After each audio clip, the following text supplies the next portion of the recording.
Slickplan makes it easy to share projects, pages, diagrams, and mockups, all in preview mode. In this video, we'll walk you through every sharing option.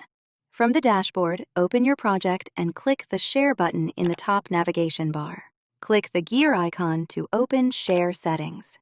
Here you can protect the project with a password, enable project comments or limit them to read-only, toggle default text size, set page size to small, medium, or large, set default sitemap orientation, show expanded utility and footer pages.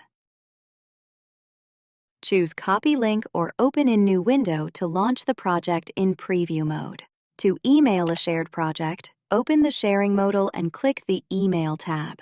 Choose recipients from your contact list or enter emails manually. Add a message if needed, then click Share Sitemap to send the preview mode link.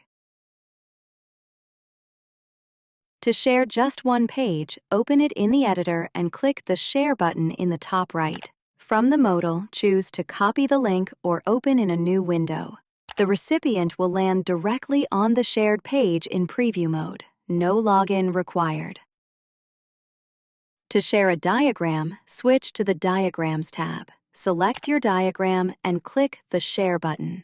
Click Copy Link to share it. It'll open directly in preview mode. To share a mockup, open the Designs dashboard or locate the mockup on your sitemap. Hover over the mockup and click the Share icon. You can copy the link or open it in a new tab. That's it! Slickplan's preview mode makes it easy to share any part of your project clearly, securely, and without requiring a login. For more information, please visit the support site. Thanks for watching.